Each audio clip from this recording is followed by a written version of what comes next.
6.2 का हम first question करने जा रहे हैं। तो इसमें हमने अभी ये लास्ट एक्सरसाइज का जो हमने कंसेप्ट देखा था उसमें क्या देखा था कि कोई भी दो आकृतियाँ एक दूसरे के समरूप कब होती हैं। समरूप समझ में आया था भाई तुम लोगों को?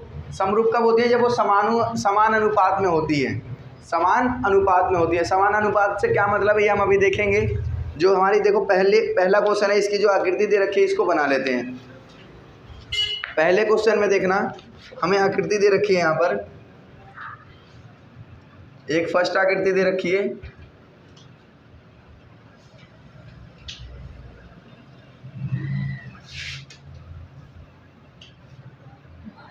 ये आपको दे रखा है ए, बी और सी, यहाँ से यहाँ तक आपके ये हमें दे रखा है 1.5 सेंटीमीटर और ये हमें दे रखा है 1 सेंटीमीटर और ये हमें दे रखा है नीचे का 3 सेंटीमीटर और ये हमें निकालना है, ये हमें नहीं मालूम। एक आकृति और दे रखी है हमें यहाँ पर,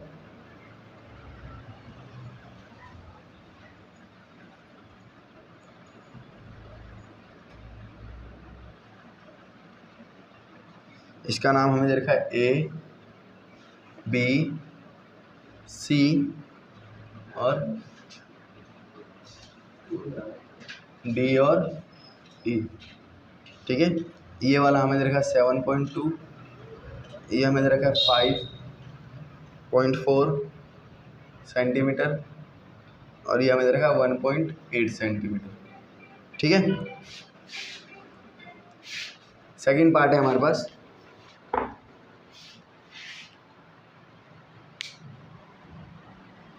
हेलो, बताया देखो ये दो आकृति दे रखी है हम लोग को, एक ये फर्स्ट है और ये सेकंड आकृति है। दो आकृति दी हैं, इसमें हमें बोल क्या रहा है कि आकृति 6.17 में एक और दो में डी ई जो है वो समांतर है आपका बी सी के। पकड़ना, डी ई क्या है? समांतर है बी सी के। तो डी ई हमें किसका नाम दे रखा है? डी ई नाम दे रखा है। इसका भी नाम था ना डी, इसका भी नाम डी ई था आपका। डी और ये डी, ये दोनों एक दूसरे के पैरेलल है। इसमें भी डी जो है, डी ये समांतर है बी सी के और इसमें भी जो है आपका डी समांतर है बी सी के। तो देखिए इसमें कब क्या होता है, जब आपकी दो सर्वांगसम आकृतियाँ होती हैं या एक त्रिभुज की भुजाएं समांतर कब होती हैं? जब उनके एक त्रिभुज दे रखा है आपको और इसमें एक समांतर लाइन खींची हमने जो कि आपको इन तीनों रेखाओं में से किसी एक लाइन के समांतर हो। समांतर का मतलब क्या होता है? जो एक दूसरे को कभी नहीं काटती। तो ये देख रहे हो आप दोनों लाइन, ये दोनों की दोनों एकदम समांतर जा रही हैं। तो ये दोनों के दोनों साइडें जो होंगी वो एक समान अनुपात में होंगी। किस अनुपात में? समान अनुपात में। मतलब कि ये बट्टे ये रखेंगे तो इस बट्टे ये के बराबर होगा। अब ये कैसे करेंगे ये देख लो आप यहाँ पर। ये क्या करेंगे हम लोग, ए डी, मैंने आप लोग कराया था ये क्वेश्चन पहले, A D by D B, D B ये किसके इक्वल होगा? सी ई, ए ई और ई सी के। किसके? क्या नहीं लिखा? अच्छा, डी बी के। ठीक है, ये इक्वल हुआ किसके? ए ई और नीचे ई सी के। ठीक है, अब इसको कैसे सॉल्व करेंगे देखना। ए डी की वैल्यू हमें कितनी दे रखी है? 1.5। ए डी की वैल्यू कितनी दे रखी है? 1.5 और नीचे क्या हमारे पास? डी बी की वैल्यू कितनी दे रखी है? 3। बराबर में हमारे पास ए ई की वैल्यू कितनी दे रखी है? 1 और ई सी की वैल्यू हमें नहीं मालूम, हमें ई सी की वैल्यू निकालनी है। इसमें हमें क्या निकालना है? ई सी की वैल्यू फाइंड करनी है आप लोगों को और इसमें भी ई सी की वैल्यू फाइंड करनी है। ई सी की वैल्यू निकालना है आप लोगों को। तो देखो क्या करेंगे, ई सी की वैल्यू कुछ नहीं थी, हम इसको ई सी ही रख देंगे यहाँ पर। नहीं, अच्छा इसमें बी सी निकालना है, बी सी। हाँ, इसमें क्या निकालना है? बी सी नहीं निकालना होगा यार, ये निकालना होगा ए डी। ये और ये दे रखा है आपको और ये भी दे रखा है, तो ये ऊपर वाला निकालना होगा ना, ए डी निकालना होगा, है ना, ए डी निकालना होगा। तो देखो ये फॉर्मूला में हम क्या करते हैं, जब बीच में बराबर का साइन होता है तो क्रॉस मल्टीप्लाई कर दिया जाता है। क्रॉस मल्टीप्लाई हम करेंगे तो ये क्या हो जाएगा आपका 1.5 ई सी, 1.5 ई सी हो जाएगा और 3 को 1 से गुणा करेंगे तो 3 आ गया आपके पास, 3 आ गया। अब ये जो है ये इधर गुणा हो रहा है इसी के साथ, उधर जाकर भाग हो जाएगा। तो ई सी इज इक्वल टू 3/1.5, इसको काटेंगे हम तो क्या आ जाएगा आपका आंसर? 2 आ जाएगा। 2 आ जाएगा ना। तो ये EC की वैल्यू कितनी निकल गई, 2 सेंटीमीटर, 2 सेंटीमीटर। सेम इसी तरीके से इसको करेंगे।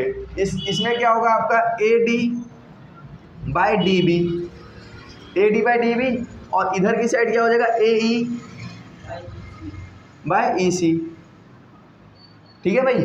तो AD की वैल्यू कितनी दे रखी है, हमें नहीं दे रखी, निकालना है। तो AD को ऐसे ही छोड़ देते हैं, या इसकी जगह पर आप x मानना चाहो तो x मान सकते हो, कुछ भी मानना चाहो। अब DB की वैल्यू कितनी दे रखी है, 7.2। कितनी दे रखी है, 7.2। अब इधर की साइड आ जाते हैं तो AE की वैल्यू कितनी दे रखी है हमारे पास, 1.8, और नीचे हमारे पास EC की वैल्यू कितनी दे रखी है, तो EC की वैल्यू 5.4 दे रखी है। यही दे रखी है ना, हटाना जरा, सही तो रखी है ना हमने वैल्यू। ठीक है, अब हम क्या करेंगे, क्रॉस मल्टीप्लाई करेंगे। क्रॉस मल्टीप्लाई करेंगे तो जो AD है, AD को 5 से करेंगे तो यहाँ 5.4 AD हो जाएगा। और इस साइड हम क्या करेंगे, इस साइड हम इन दोनों को मल्टीप्लाई करेंगे तो देखो 1.8 मल्टीप्लाई बाय 7.2 करेंगे तो 8 2 8 16 का 6, हार से लगा 1, 2 एकम 2 और 1 3, गुणा में 7 8 56 का 6 5, और 7 एकम 7 5 12। तो ये आपका 6 और ये हो गया 9 और 2 और 1। तो 1 नंबर के बाद पॉइंट इसमें, 1 नंबर के बाद पॉइंट इसमें, तो टोटल 2 नंबर के बाद पॉइंट आ गया। तो ये आपका क्या आ गया यहाँ पर 12.96, ये आपका आ गया। अब ये इधर गुणा हो रहा है AD से, उधर जाकर भाग हो जाएगा। तो AD बराबर में 12.96 डिवाइड बाय 5.4। ठीक है। अब ये पॉइंट अगर मैं हटाऊंगा तो यहाँ पर कितना 10 आ जाएगा, ये पॉइंट हटाऊंगा तो नीचे कितना आ जाएगा 100। 2 नंबर के बाद पॉइंट है तो जितने नंबर के बाद पॉइंट होता है उतने जीरो लग जाते हैं। इसमें 1 नंबर के बाद पॉइंट था तो 1 जीरो लग गया, 1 जीरो से 1 जीरो आपका कट गया यहाँ पर। ठीक है। अब यहाँ पर क्या बच गया आपका 129, और इसमें कुछ नहीं बचा, और नीचे क्या बच गया आपका 540, ये बच गया आप लोगों के पास। 9 6 भी था ना, 6 भी आ जाएगा। ये हो गया हमारे पास। अब इसको काटेंगे, अगर इसको हम काटेंगे तो देखो किससे काटें, सबसे पहले 2 से काटें, 2 से काटते हैं तो 2 से काटेंगे तो 2 दूनी 4, 1 इसमें क्या 2 7 14, 0 का 0। अब देखो 2 6 12, 2 चौके 8, 1 इसमें क्या 2 8 16, ये आ गया हमारे पास। अब इसको भी काटते हैं, अगर हम 2 दिया 6, 2 दूनी 4, 2 चौके 8, इसको नीचे काटेंगे 2 एकम 2, 2 दिया 6 और 1 इसमें क्या 2 पंजे 10, ये आ गया आप लोगों के पास 135 नीचे और ऊपर कितना है 324। 135 नीचे और 324 ऊपर है, तो इसको अगर हम 135 को 3 से कटेगा, 3 से नहीं, 3 से कटेगा, लो 3 से काटो, 3 एकम 3 और 3 अट्ठे 24। ठीक है। और नीचे क्या हो जाएगा 3 चौके 12 और 3 पंजे 15, 45, और ऊपर कितना आ गया 108। नीचे 45 है, ऊपर आपका 108 है। अभी भी 3 से कटेगा, 3 3 9, हाँ अभी भी 3 से कट जाएगा आपके पास। तो ये क्या हो जाएगा, इसको मिटा दूं,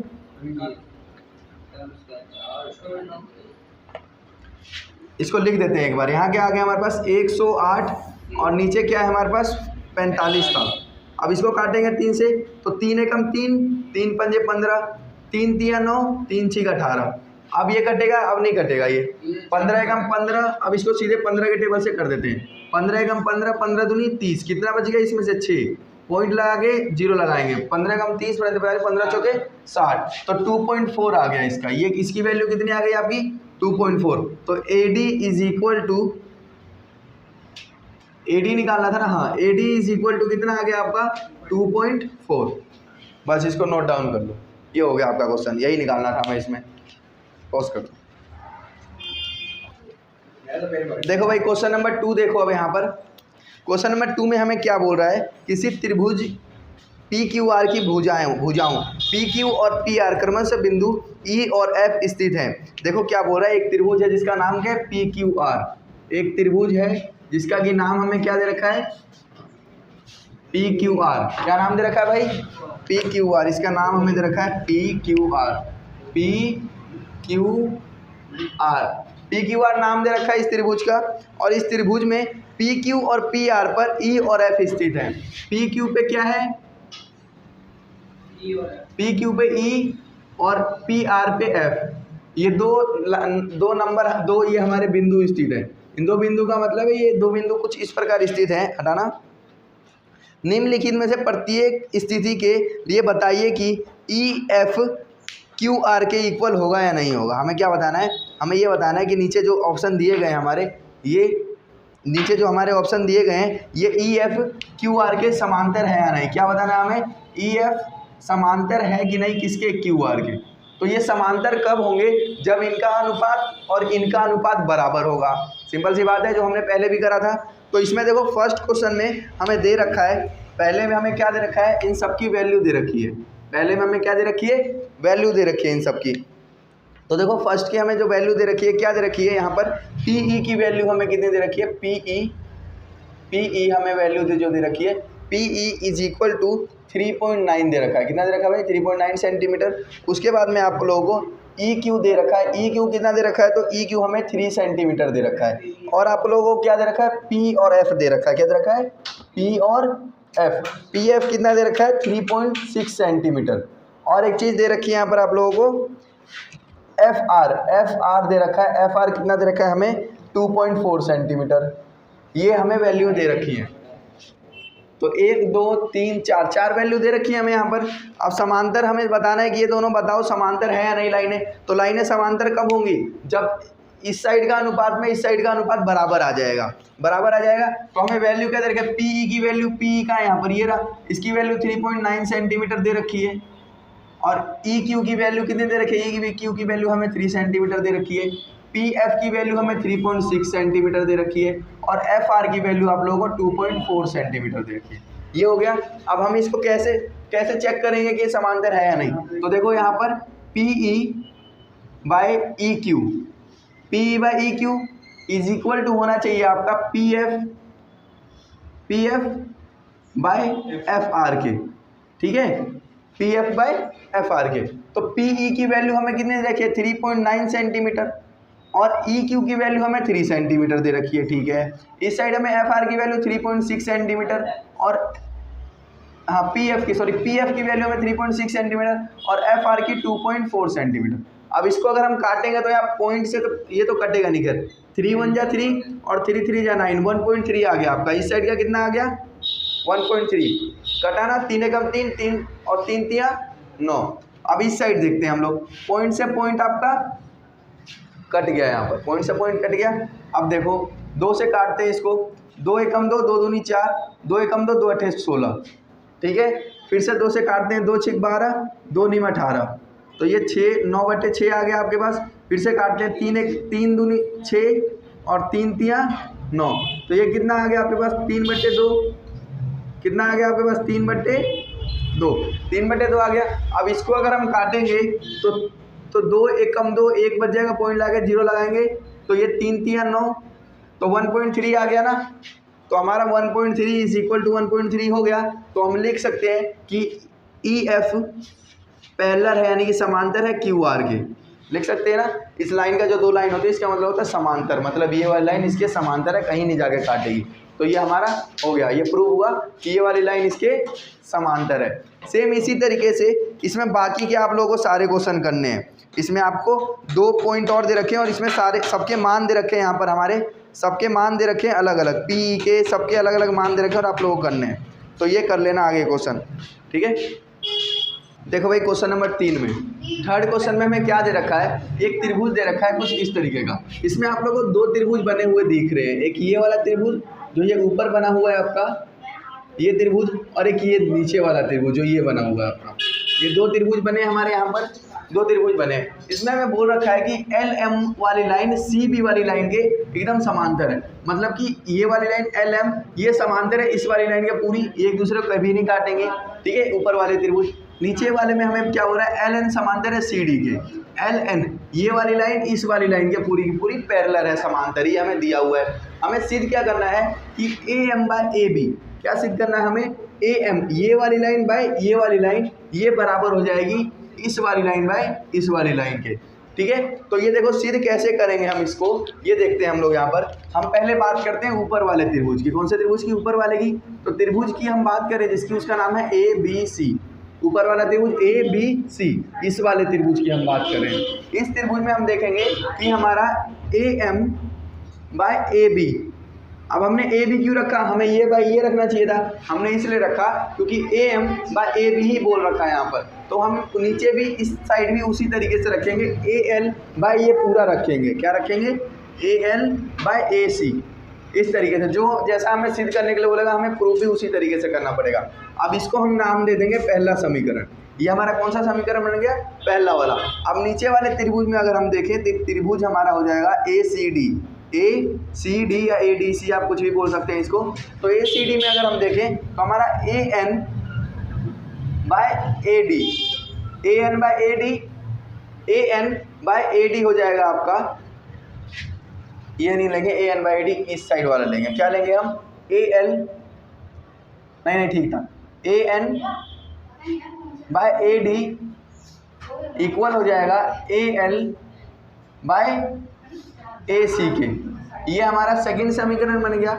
अब ये जो हमारे दो समीकरण बने हैं ना, तो इसमें क्या होता है कि ये वाली साइड इस साइड के इक्वल होती है, ये साइड इस साइड के इक्वल होती है, ऐसा हमारा होता है। तो हम यहाँ पर लिख देंगे कि क्या लिख देंगे, समीकरण 1 और 2 से,